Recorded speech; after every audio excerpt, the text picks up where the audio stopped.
Thee we adore,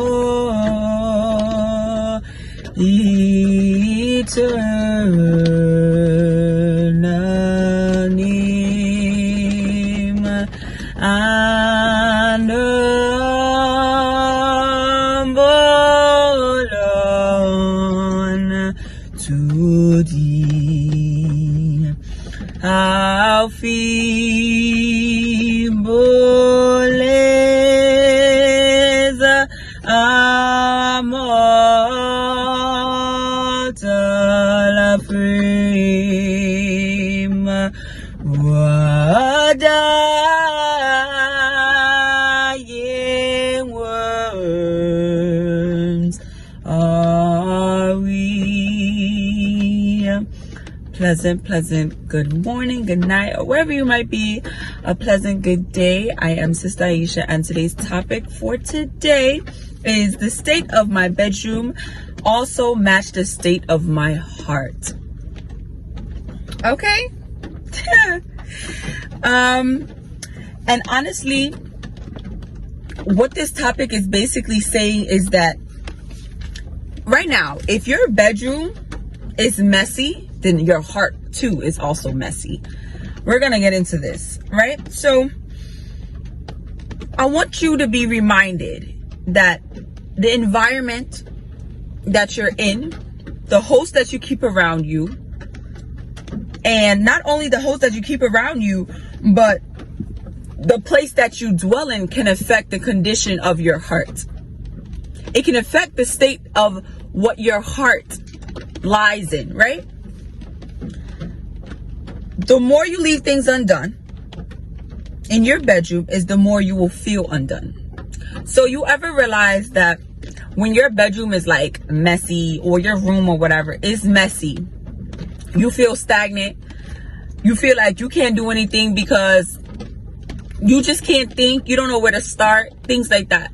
That is a sign that your bedroom needs to be cleaned. If you have a fog thought process, if you have a cluttered heart process, then you need to start cleansing. And don't be afraid to cleanse, because Jesus too did some cleansing, and I just found that out. Like, I didn't know that, or maybe I read upon it, but I didn't know that that's what they were talking about, right? So Jesus doing his cleanse, it's talked about in Matthew, Mark, Luke, and John. So all four of those books, you know how typically like one story is spread across those four chapters, like all the time, most of the time. I'm like, oh, okay. But if you want to read into that, you can go ahead. But we're going to be talking about Luke. The Luke. And it's going to be coming from Luke 19, verse 45 to 48. And it states, "And he went into the temple and began to cast out them that sold therein, and them that bought, saying unto them, It is written, My house is the house of prayer, but ye have made it a den of thieves. And he taught daily in the temple, but the chief priests and the scribes and the chief of the people sought to destroy him, and could not find what they might do, for all the people were very attentive to hear him." My God. And if you're still kind of confused of where I'm at, it's where Jesus meets Zacchaeus. And we know that Zacchaeus was a thief. He was a thief because he was a tax collector, and it's like he was taking the people's money. So everybody was upset with him. But Jesus was passing through Jericho, and because Zacchaeus is a short man, he climbed up in the sycamore tree, right? So Zacchaeus wanted to see this man, and he praised him. It's not like he didn't praise him, but he praised him. And he couldn't see because of his height. But Jesus was walking through Jericho, and he saw Zacchaeus in the tree, and he told him to come down. And what's so crazy about it is not only did he tell him to come down, but he said that I'm going to stay with you. I'm going to come to your house. And it's just like, hold on.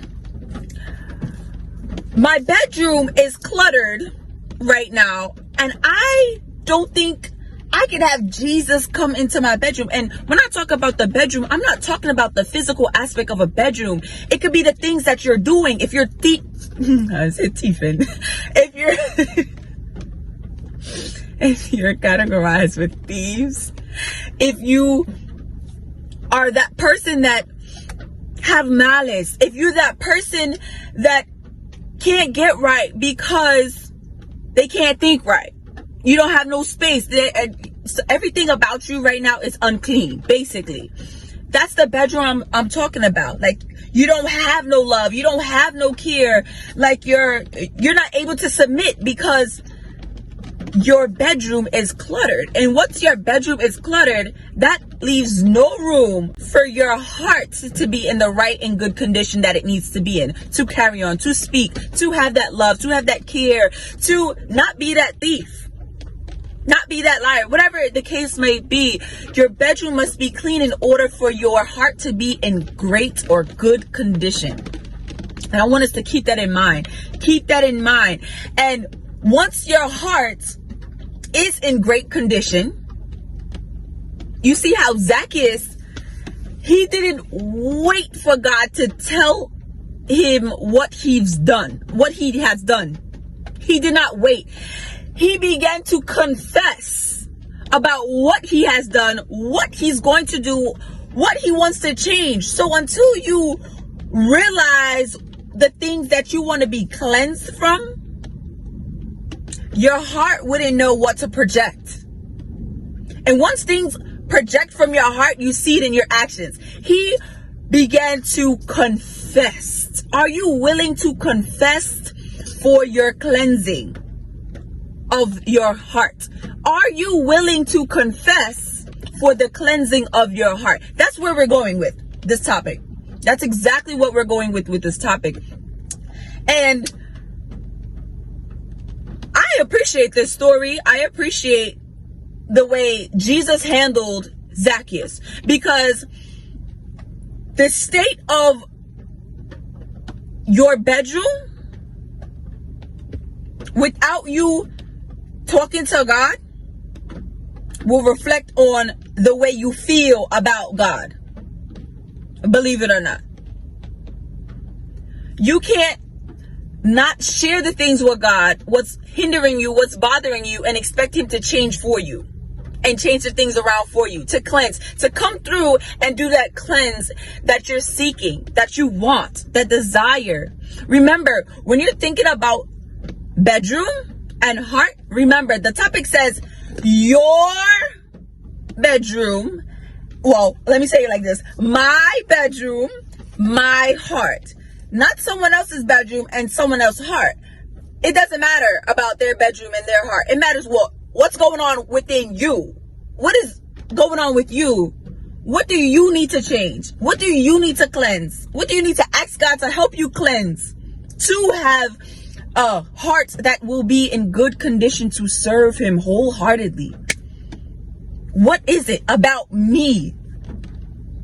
It's a self-reflection type of thing, not a projecting type of thing. You know how sometimes you in a predicament where things aren't going right for you, but because it's not going right for you, you start to project it on other people. So you say, oh, well, I see, or I feel like, you're not clean right now. You're thinking too much, or you're bad talking people, or like something to that effect where, oh, I don't see the love that you have to give before, things like that. Or I see that you're not able to care as much or submit, whatever the case might be.